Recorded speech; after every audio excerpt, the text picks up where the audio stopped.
Perception Index. I mean, over the period, they'll be responsible for doing that. Mariada is Executive Director of Ghana Integrity Initiative. Mary, good morning. Thank you for joining us on Key Point. Good morning, Alfred. Good morning to the panelists in the studio, and let me say good morning to your viewers as well. As always. Now, whenever the index is released by your office over the period, the reaction from government or those associated with the government of the day is that this is perception-based index, less of reality. So it's not the most potent means of either measuring the extent of corruption or the efficiency or effectiveness of the fight against corruption. Will that argument suffice in any way? Alfred, I believe that it's not a surprise that this happens every time, that the opposition picks it up and tends to acknowledge the issues and accept them, whilst governments would decide that these are perceptions and not reality. It's not a surprise at all. We have had to contend with this over time. And I believe it's one of the key things that have affected our fight against corruption.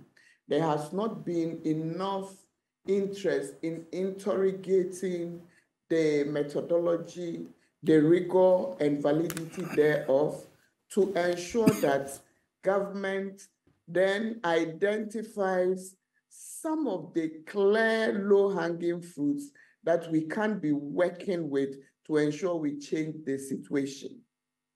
Let me start by saying that the Corruption Perception Index is an aggregate of different sources of information.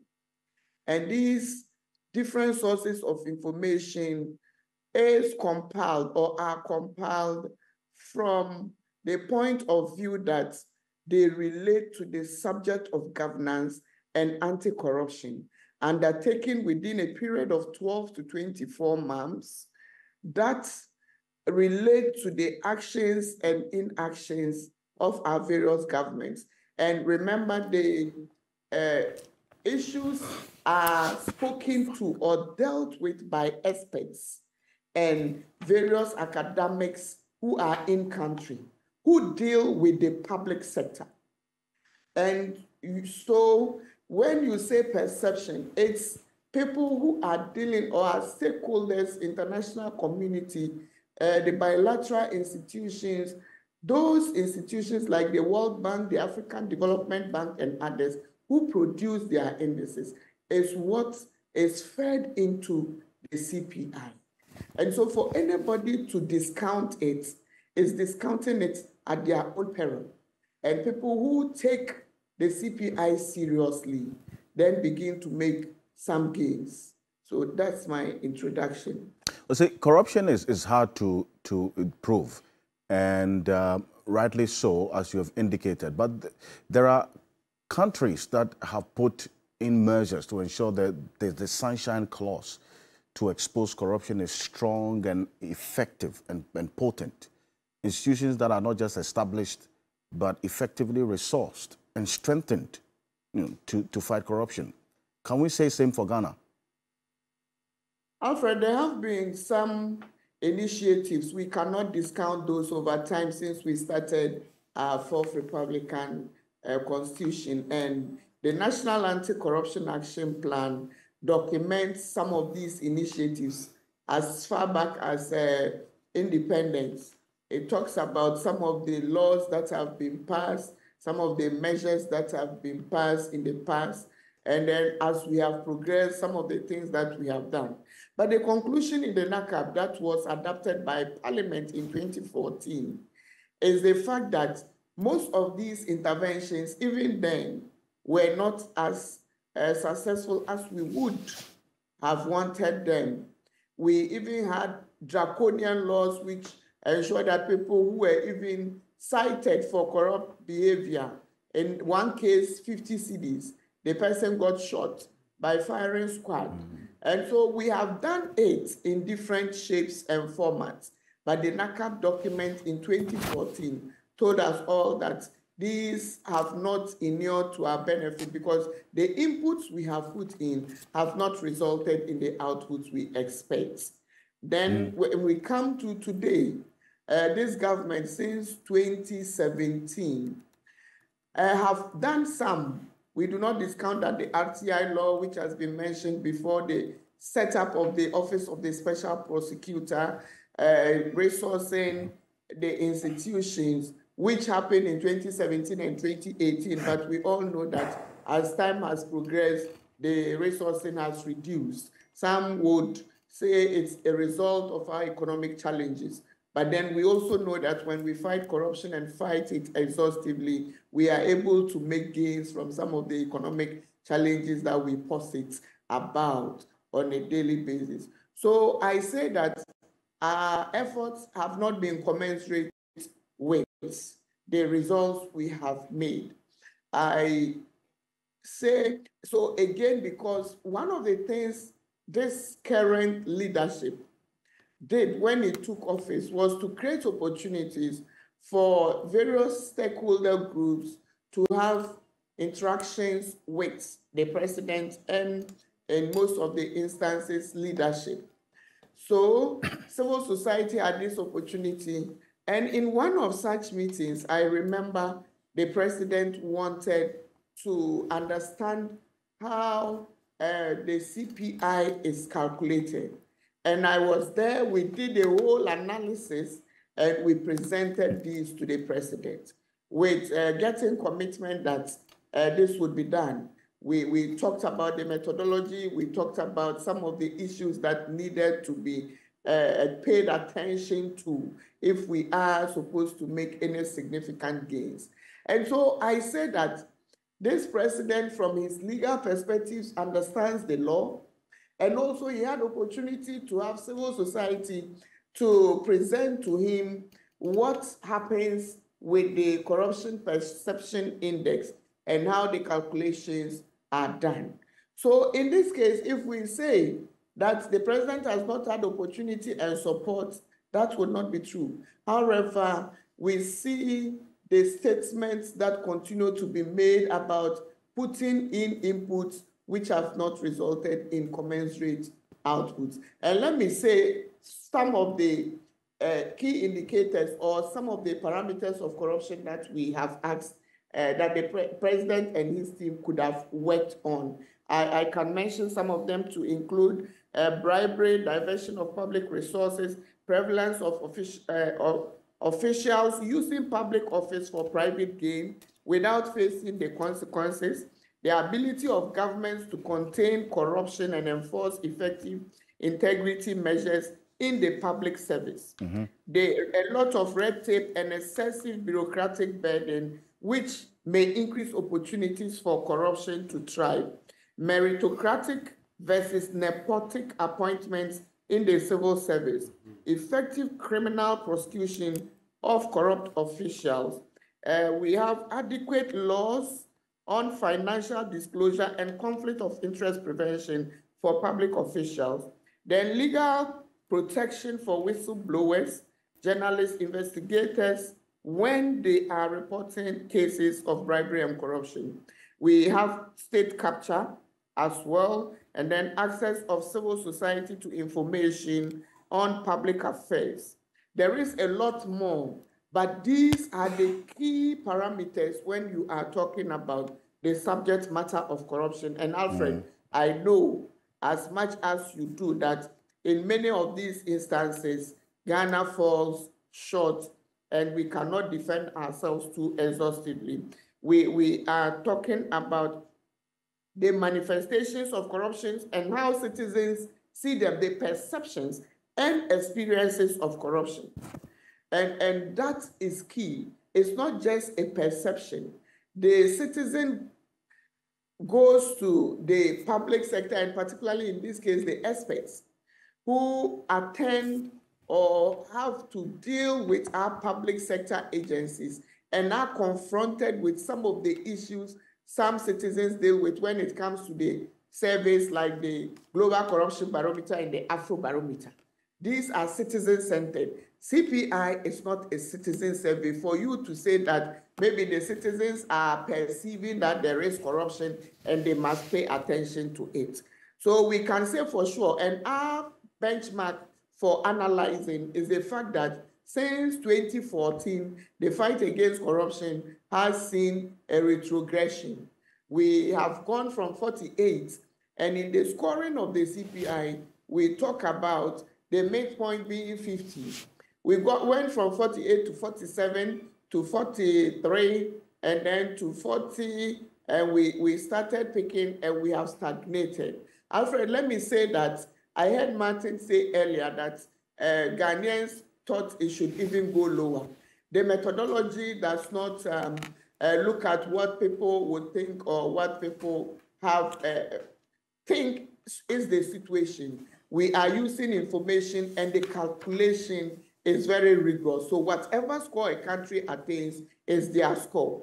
Then to add also that whenever a country has stagnated over time, there is a 67% likelihood that that country could drop in subsequent CPIs. So Ghana must pay attention. Right. In all the instances, particularly in Africa, when we did an analysis, we saw that only out of 6 countries, only 2 of them were able to make the gains. And from the picture we are presenting, I would not be surprised if we drop. But I know that from the various explanations of what corruption constitutes, if we pay attention and we are purposeful in this fight, we would be able to make some gains as we go forward. Well, Martin Gbagbo is not alone in those who think that we should have dropped. The likes of Daniel Yao Demelovo, the former Auditor General, has been quoted as making this same statement that, in his view, based on all the issues that happened in 2023 and those that were reported, maybe we shouldn't have been stagnated at all. But you mentioned that as part of the research and information gathering for this index, nepotic appointments is one of them in the civil service. Yes, that's one of the indicators that is used, and it's not the only one. We talk about cronyism as well. Yes, I made reference to this because of the point Matt Gbagbo was making earlier, because the practice of favoring or appointing relatives and friends or associates is one of the issues you considered in this index. It's an act of corruption. It is, because if you are looking at corruption or the triggers that can constitute corrupt behavior, certainly, if we say that perhaps my son is gotten an appointment in the Ghana Integrity Initiative, the likelihood that because I am the executive director, my son gets that appointment is very high. And I remember in times past, there was a certain head of institution who did not allow his son to apply to that particular institution because he was the head. That does not mean that when the people are capacitated, but they shouldn't be given opportunity. But the fact remains that in our space, we need to be careful with some of these. It shouldn't be too rampant. When every critical position is occupied by familial relations, then those who deal with us on a daily basis see these things, and in their minds, are there people in Ghana who could have also occupied these positions? Why is it that it's only family who would do that? These are questions we should begin to ask ourselves. And I know this has been a challenge over time, not just in this government. Perhaps maybe leadership would feel comfortable having their own by their sides. However, is that the best? Should we do that every time? Should we be doing that because somebody else did it in the past?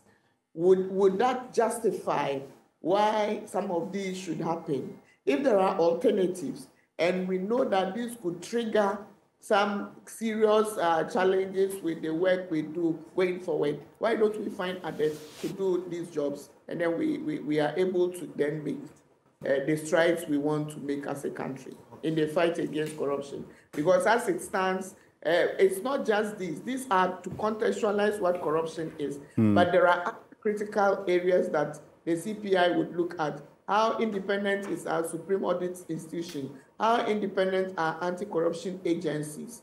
How independent is civil society? Is there voice?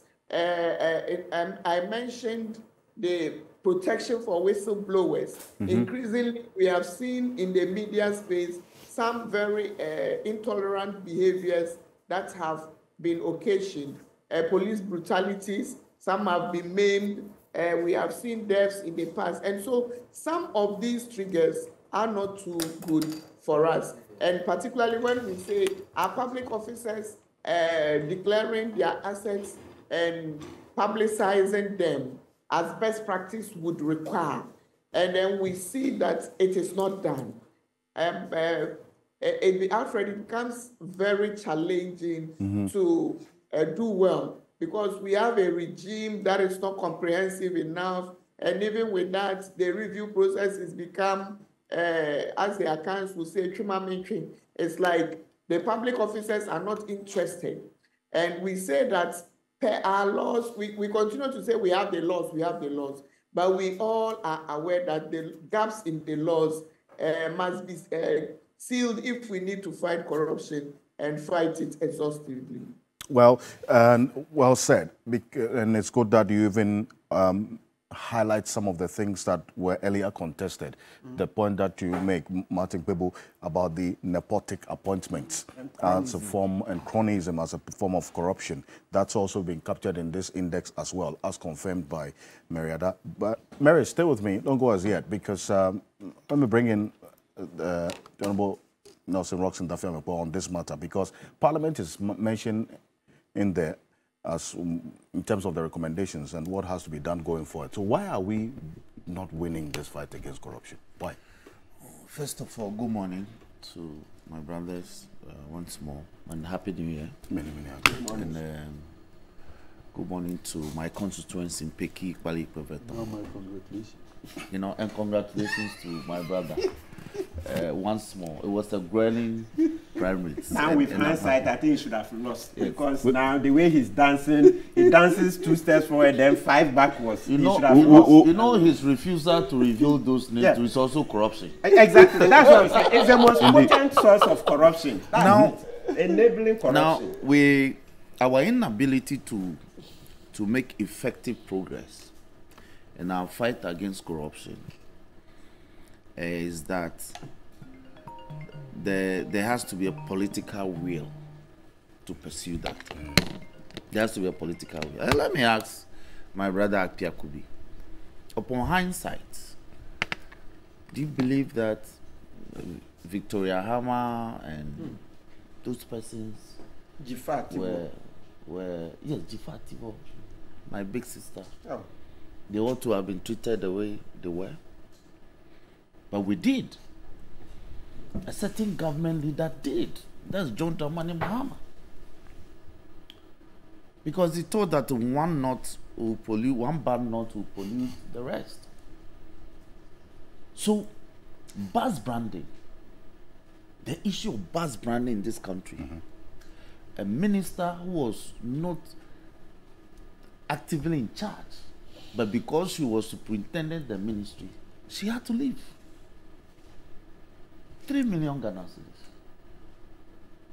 It was termed as a corrupt act to brand public buses with images of past presidents. It was termed as unconscionable, a corrupt act, and therefore a minister lost her job. Another minister of state, a deputy minister, said in a private conversation that she has intentions, mere declaration of intentions. It led to a dismissal from the government under His Excellency John Dramani Mahama. 7 government officers were criminally prosecuted under His Excellency John Dramani Mahama for perceived or alleged corrupt acts. When you flip the coin, and we get to this government, now we have become a people so immune to the scandals. We have become so immune.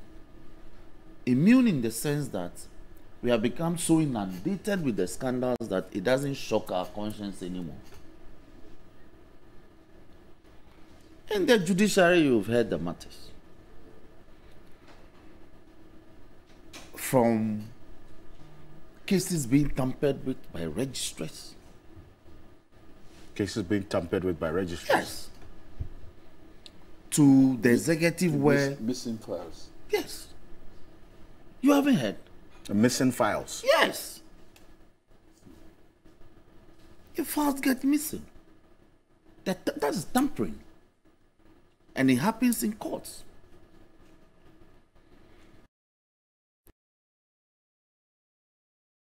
When you get to the executive,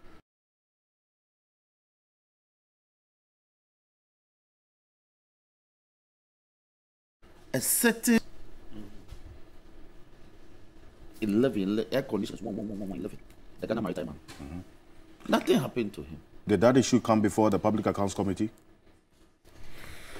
It was flagged. And what was the committee's recommendation on this matter? We didn't accept the recommendation of the Auditor General. So we asked that the matter be investigated further. And that was contained in, I think, the 2020 report. Yeah. I remember that. And what has happened? Now, if you look at the issues, an allegation is made against a minister of state. The president will quickly order an inquiry to be conducted into the matter. And then after the report is submitted, then he directs that there was no finding of corruption. So many of them. If you look at the case of Cecilia Dapa, for instance, a minister of state whose monthly salary is not beyond 30,000 Ghana, finds a horse in her home in excess of $1 million, to the extent that the people who work with her in her house could steal a chunk of the money without being known. Now, if you recall, Cecilia Dapa was the Minister of Water Resources and Sanitation. There were flooding issues in this country, especially in Greater Accra, the Odo floods. In excess of $41 million was given to her ministry. So what are you suggesting? I'm making a point. To desilt the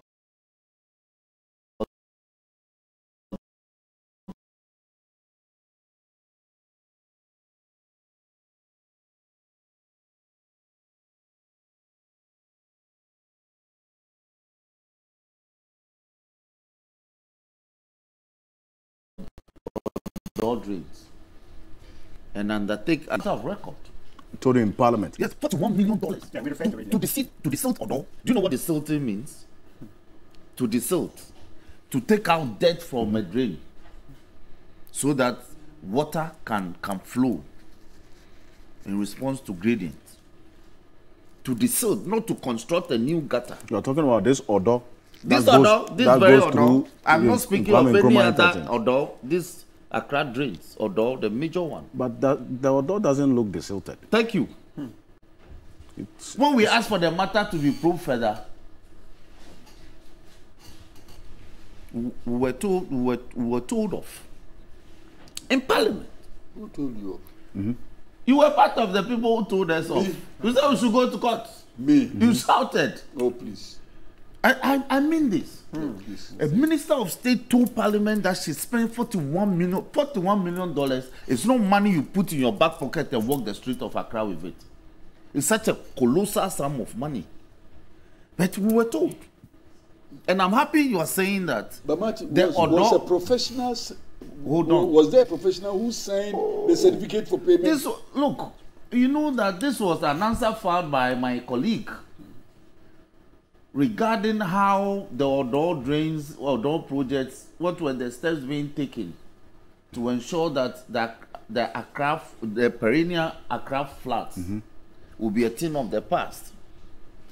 And when she came, she spoke about government interventions and mentioned that they got $41 million. As a supplementary, she was asked how much she spent on draining the Odo. And she gave this figure. I didn't give it. I'm not concocting this. This is in the hands that this is in our other paper, as contained in the other paper. And that answer was interrogated? I look for the other paper, but I'll get it for you. And she can't deny it. I think even if you Google it, you see it. Yeah, but we've even been mentioning it here. Citizens say it on social media. I'm talking about how the debate proceeded in Parliament. Yes, and I'm saying that she mentioned that she spent $41 million on draining the Odo. The Odo doesn't look drained, desilted. Because we had flooding just last year. Now, there was no parliamentary inquiry on that. Nobody asked for it. The minister says that's how her ministry spent. How about the point I'm making is that no wonder millions of dollars were found in her home. But there's no linkage. Yes, there's a linkage. So how do you establish that? Because we cannot prove that. I am allowed to make to draw an informed conclusion on this matter. Where did she get the cash, the millions of dollars? The special prosecutor says his investigation points to money laundering. You are talking about something else. Of course. I'm not talking about something else. At all. At all. Okay. So the question is, which contractors were procured to desil the drain? How were they paid? That is why we asked those questions. She couldn't provide answer. She said that she was not prepared for that answer, and that the question that was filed for her to come and answer was to account for how much she spent. At least from what I do know about how Parliament works, yes, such matters are not conclusive. You can always bring them up and reopen these issues. Let me give you another instance. When this government recruited McKinsey, a South African audit firm, to come and help them improve revenue generation, we ended up paying McKinsey in excess of $18.5 million, because we paid them $15 million to abrogate the contract under pressure, and then they charged us additional $3.5 million, some administrative fees. We asked that the matter be investigated as we speak. We even asked for the contract document. They refused to bring it to Parliament.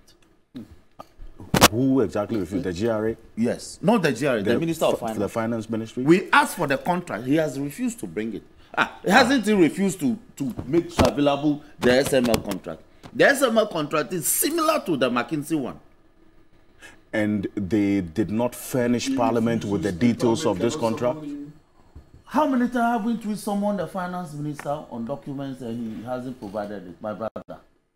I am giving you just one instance. Have you ever seen the McKinsey agreement? Even leader at the time, the Honorable Haruna Idrisu was a minority leader. He asked very topical questions. The minister assured the House that that contract will be laid. And he hasn't laid it. He hasn't laid it. And that's the end of it. But what am I supposed to do?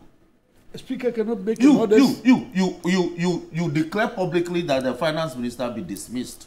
Yes. Today I'm going to go after you. You asked that the finance minister be dismissed. Yes. You held a press conference. Yes. You met your leadership. You did everything. I still believe hold in on. that position. Hold on. The minority has been asking for his removal on grounds that he's incompetent, he's corrupt. Conflict of interest. You were that's corruption. Yes. You were not bothered. So eventually, when you yourselves saw the light and joined in the crusade, then we said hallelujah. No. Ours was first in time. No, it was not. Oh, please. Look, the Honorable Haruna Idrisu has been leading us in this crusade that the finance minister was incompetent and that he ought to give way. Throughout the COVID times, anytime financial matters came in, he had to conclude the debate. Now, You join us in the crusade, so we decided to do what. No, we didn't join with the crusade. Please, I was let me finish. Okay. Set the record straight. So I am setting the record straight. Well, the current state of affairs is that he's still finance minister, by the way. Yes. Thank you. So, All right, so let me make my point.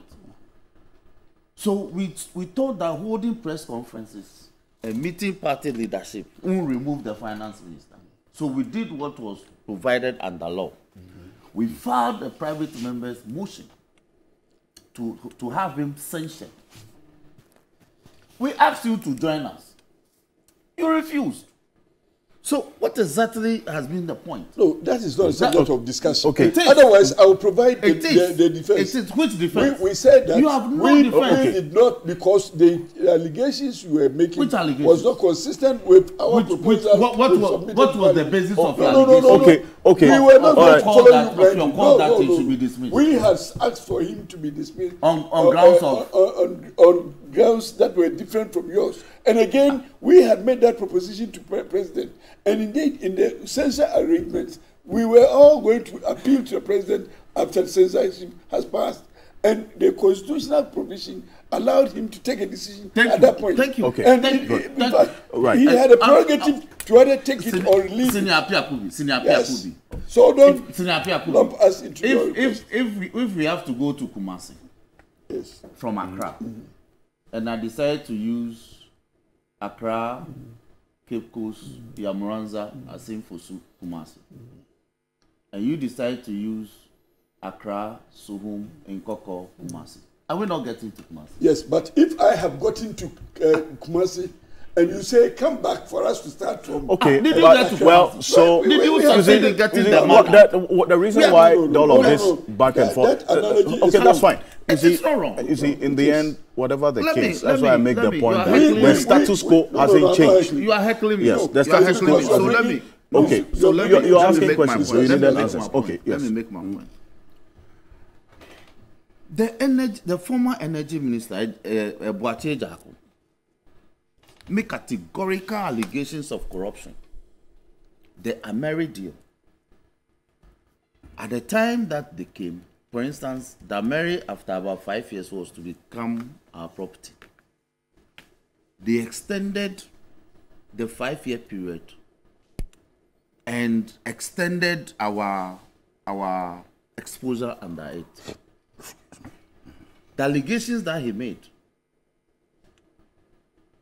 he was sacrificed for it, was dismissed. Now, if you look at the matters, and I'll leave the highfalutin sounding ones and talk about everyday affairs.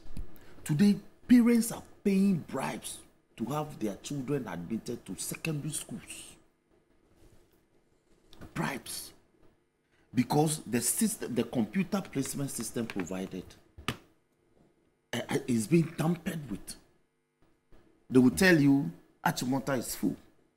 But when you pay money, you can get your ward admitted. They will tell you Presec is full. But if you pay money, you can get your ward out. And this is not from the headmasters or the headmistresses. Who do they pay the money to? Persons at the placement centers. You can speak to a lot of MPs who were approached by parents just this January or December to assist them with money so that their wards could be placed in schools that they ordinarily ought to have been placed. Everyday matters. Look at the Auditor General's report. On end salary, if in the public sector, to verify that a person has worked for 30 days and therefore is due to earn his wage at the end of the month, there's a 3-tier verification process, authentication.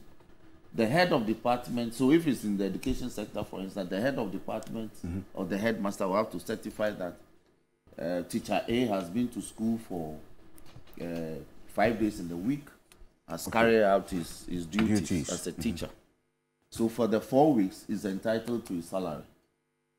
After that, the second supervisor will have to also authenticate the verification submitted by the head of the school. When he is done, it is then submitted to the Auditor General's, Accountant General's office for, Accountant and Controller General's office for for the payment processes. Today, people who abandon posts, they get verified by the head of their departments, by their supervisor, that's the second layer, and receive monies as if they've worked. In some instances, it takes as many as 13 months for the non-availability of a public servant who is taking his wages to be determined that the person is not working. And where is this happening? In the public service. Yes, this is what Okay. I know.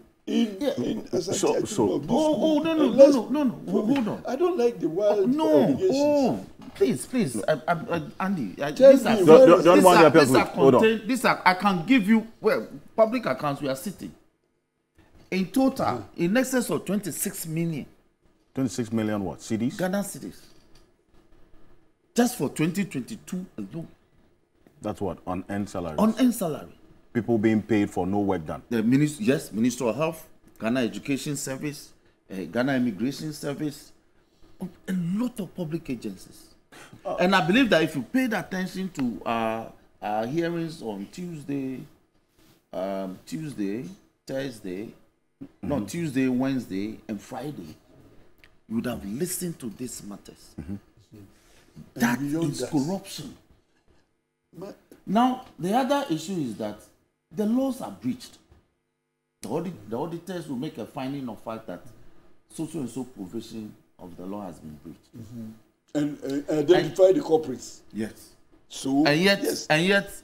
in order to take the punitive measure, we ask them to refund the money. But that's So there's no consequence when people engage in that. And we have also dictated that there's collusion, because if the heads of institutions are not colluding with the beneficiaries of these monies, it should be easier to detect the non-availability of a public servant within a matter of 30 days. That is bad advice. Okay. I have Okay. Yes. Beyond that, Yes. what punishment follows? Now, Is it enough for them to refund? you recall, let me add this. You recall that last year when we considered the 2021 report, we are now considering the 2022 report. There were a lot of procurement infractions. And the Auditor General recommendations were very clear as to what should happen. That in pursuance of Section 92 of the Act 663 as amended by Act 914/2016, the Public Procurement Amendment Act, sanctions should be applied, and that is prosecution. So we had referred in excess of 184. I've done the calculation, about 184 persons for prosecution. What has happened? It hasn't happened. I see. The Attorney General came to us late last year when he appeared and said that he hasn't received the list of the persons who were to be prosecuted. So they haven't taken any action on those matters. There's Now, what is very difficult for me is the laissez-faire attitude of the government to corruption cases. Generally. So it is no accident of history that our performance in terms of the index ranking and reckoning is so poor. And we haven't made any progress. This government actually. The man comes to say no, that no. I have not received the list. Let's Just provide him with the list and let him perform. let's think. I am saying. Just Yes. conclude. So let me conclude on this matter. This government is actually raping this country. And I say it without. That's what I disagree with Yes, you, because I say when it- you find the Okay, man okay. saying I that, say it no, without hesitation. those Okay. generalizations. It is not matter. generalization. The man comes to say that I is don't not have the list. generalization. You Okay. have the list. Look, I am saying that the Attorney General, by the authority imposed inherent in him in Article 88, you don't even need a list. Because the hearings of the Public Accounts Committee is a matter of public record. Okay. So you can simply get the names and the statistics from there. That is even if you want to be proactive. Well, thank you. Lamachibebo, I'll round up with you on this one because one of the issues that came up, and it's going to be a quick one, on the Conduct of Public Officers Bill. According to the index, is one of the medicines to help cure this canker of corruption that we are faced with. Because now, I'm really working. It's that captured. bill will It's be submitted we're going to have a bigger conversation, Yes. which we're working on it. Yes. The IMF even captured it as one of the conditionalities that government had to fulfill as part of this agreement we have with the IMF, that the Conduct of Public Officers Bill should be passed into law. Yes. Is it just the passage of it? Yes. Or there's some aspect of it so that the implementation after the passage will be effective in helping us achieve the results thereby? Okay, so Mr. Okan say both. We need the passage, that's a critical first step, and also implementation. Now, in passing it, let's also be very clear. It's the IMF that restored it, as you mentioned, okay, as an obligation for government to undertake, because President Kufuor had written to Occupy Ghana. You know, Occupy Ghana has been putting some pressure on it, and said they were no longer interested in passing it. Then, unfortunately, the IMF matter came. I mean, we went to the IMF and civil society. My understanding is that when they consulted civil society, when they came in, civil society mentioned it. So that's how they put it there. So once again, history is firmly recorded that Akufo-Addo is not interested in what? Fighting corruption. Now, that bill, we've been crying and we will repeat day in, day out that there must be a provision for publication of the declared assets. When a public officer declares his assets, that declaration must be what? Publicly available, like Rollins. It must be published. Yes. Like for us all to see. Yes, in the Gazette. Yes, the Gazette. How many houses a minister owns Yes. before coming into office and afterwards. Excellent. This should be done. Rollins. You say JJ was corrupt. Yes. JJ used to Sarah do this. Mensah, Adama Fioni Okaja, Interior Minister, Thompson, Colonel William Ejay Mafu, Doctor, that's IK. I think it's related to Osafo Mafu. Ben Abdallah, that's he was a lecturer at Legon. Dr. Mohammed Ben Abdallah, Joseph Eima. Then we have John Ewun Toma Bawa, Atu Austin, etc. All of them, except that you can see now because the numbers have increased. Maybe they should do it on a website so that somebody sitting in Boku or Sandema can Google and get it. Because to say that somebody should come from Chuchuga or Sandema to Accra to come and apply, already about 10% of our fellow citizens are living below the poverty line. So how are they going to travel all these distances? Digitize the process. So that is the thing President Kufuor has been running away from. You know, last year he went to the bar conference and said he will pass a world-class bill. He will pass a world-class law on it. But so far, he's not shown. The key matter of publication of the assets he hasn't addressed. He's rather talking about verification. But verification is not really the heart of the matter. Is the publication that once the assets are declared, they will be published for everybody to see. So I can say, and the essence of it is that, like I was saying, when you go into our history, you see the Anijiage committee sittings, right? Those were Kwame Nkrumah's appointees. Yes, that's one of them here. All of them, the ministers and vice, this is not the only, there are several volumes, but I just brought one because sometimes a picture is worth 1,000 words. Okay? So Kwame Nkrumah's appointees were lined up one after the other. So this one is just one volume. They will ask you, yes, Mr. X, yes, give a tabulation of your income and how you acquire the resources. Then this is the Oleinu Commission to report. Ministers. Yes, Oleinu Commission, that's the one on the trade, the import licenses. You see how people testified against ministers. That one too is to make the point that citizens are saying they are scared. You are scared. Even in the 60s, people testified and nothing happened to them. My favorite if you are not assured of your protection and the concealment of your identity, there's some legitimate concern of citizens being scared. Yes, so they can ask the Whistleblower Act and the Witness Protection. You can ask for concealment. But so far, we are not reporting enough. Shride, if you go to Shride to report and you want your identity concealed, it can be done.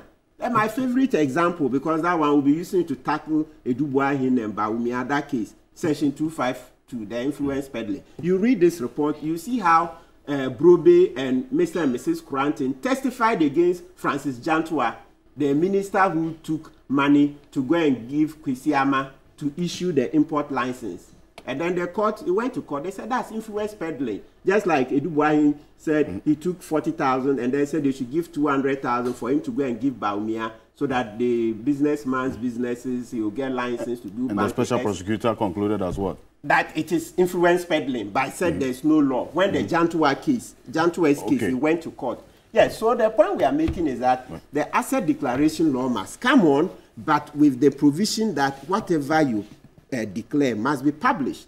Then also, having said that, we need another provision in it that automatically every minister leaving office will appear before SHRAD, because we've seen that there's a huge problem. People don't want to report. However, if you have an automatic provision in the law, just like the way it is automatic that when you are leaving, declare your assets again, okay? Under the current dispensation now, you come in, you declare within 3 months, right? And then Parliament went and made it 6 months.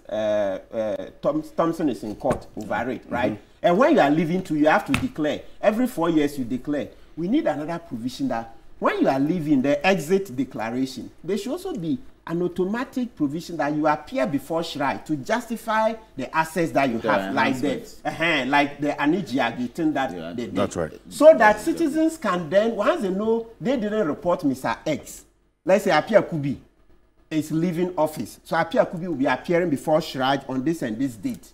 That one, citizens will feel comfortable to go and leave information in various offices in SHRAI.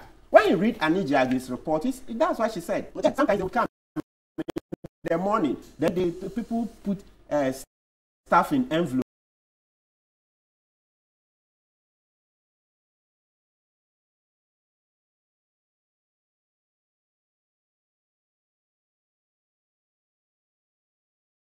Get evidence. That's paid in money in London. People brought the evidence and put in envelopes, and that's how the thing is. So our history shows that yes, some people don't want their faces shown. So let's have the law in such a way that those people can continue to operate. But our history also shows that some people, you see the Brobes, you see the Quarantines, you see Azar, you see Lava. And when you read, you see many people who came openly and reported ministers. And today we are so docile, timid, Our history doesn't show that we are docile people. Kwame Nkrumah wasn't docile. The 60s, they weren't docile. So we should stop saying, But the government well, thank you. No, we'll fight the but I mean, in a democracy, some must die. Thank you. We'll fight. Alice, and I'm going the ministers to declare your assets. I have declared mine. Yeah, but we want to publish. Have we seen it? Publication If they want to publish it, I have no problem. Excellent. So that's what I want in the law.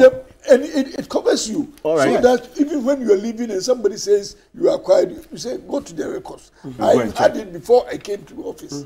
Right. In fact, I wouldn't mind at all if mine is published. Right. Because it works for me. Excellent. Okay. Well, thank you. Then President Kufuor should hear. Mada, so in a minute, so at least now the index is out, you make a few recommendations, Mary. In a minute, what should be the immediate approach in at least improving on the situation we've been dealing with over the last 4 years? Quick one. Thank you very much, Alfred.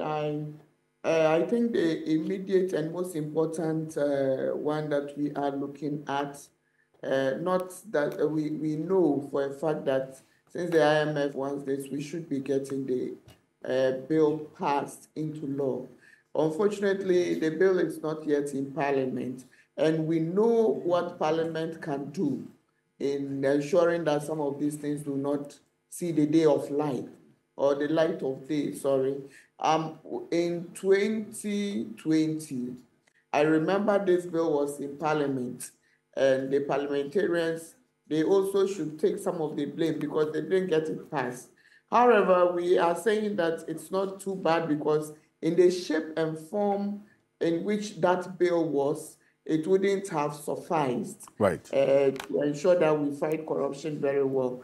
Again, we talk about ensuring that the gaps in our laws, and in most of these instances, they are not enshrined. The limited nature of the definition of corruption in the Criminal Offences Act should be looked at as quickly as possible. This government ensured that they change the corruption from a misdemeanor to a third-degree felony or so. And so shifting punishment for a longer time, making it more punitive.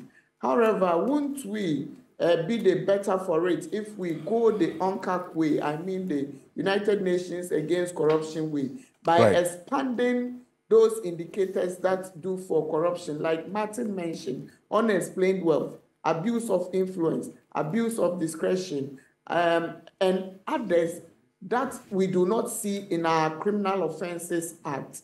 We need to pay attention to ensure that our advocacy going forward gets a law expanded to capture other things so that we can then prosecute, because the bane of our prosecution, as we have seen over time, is the fact that most of the things we go with to court do not stand the test of time. And I believe Martin mentioned the experience of the special prosecutor in the recent past. I wanted to add that on the asset declaration, it's not just about on the conduct of public officers bill. We are not just looking for a bill that talks about assets declaring, publicizing. We are also looking for a bill that will criminalize conflict of interest.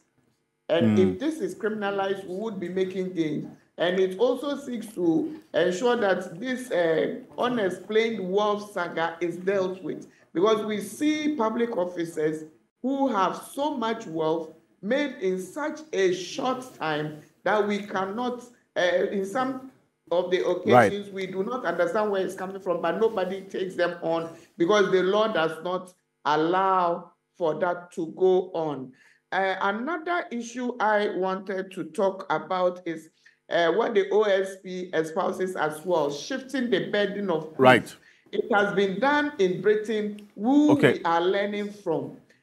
We are common law, yes, of course, but at certain times, it is important that we shift the burden of proof so that it's not just he who alleges every time, ensuring that they prove to the extent that there is no doubt. We should also allow, like the president said before he took office, that he would use all means available to fight corruption. I think one of those means is shifting the burden of proof so that there is an allowance for our investigative agencies to do their work and do it more effectively. It's demoralizing sometimes speaking to some of them when these issues come up. And then to finally say that on the issue of whistleblowing, we must be seen to be working to encourage citizens to blow the whistle and to put in place the protective measures that ensure that citizens are blowing the whistle with confidence. But then, in the totality of the issue, we sum it up by saying our investigative bodies must also be seen to be working. They must, within the limited constraints, use technology, use innovation to work and perform. Indeed.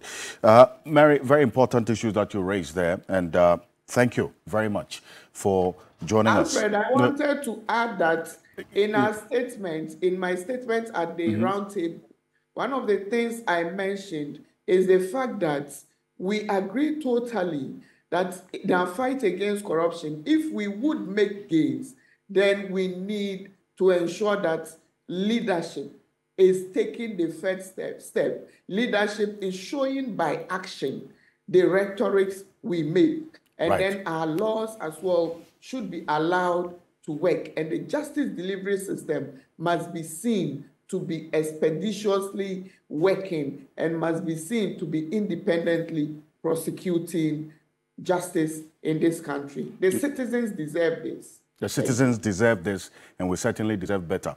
You couldn't have put it any better than this. Appreciate your time. Mary Ada, Executive Director of the Ghana Integrity Initiative, they released this Corruption Perception Index, and amongst other things, talking about criminalizing conflict of interest and others. Now, stay for one night and get the second for free for 1 or 2 persons in a standard room of 2,699. Enjoy dreamy room setup, gifts for the couple, romantic dinner on arrival with free cocktail and breakfast, lunch and dinner on the second day, breakfast on the last day, 15% discount on the spa, and free airport pickup from Friday to Sunday. Call the Mahab Beach Resort for reservations and more information on this package. Upgrade and terms of conditions as well do apply. Mahab Beach Resort, these numbers: 050-157-0684, 050-157-0684, or 030-3977-773, 030-3977-773. We'll be back shortly after this quick break. There's another equally important but very sensitive issue we're going to be talking about after this quick break. Stay with us.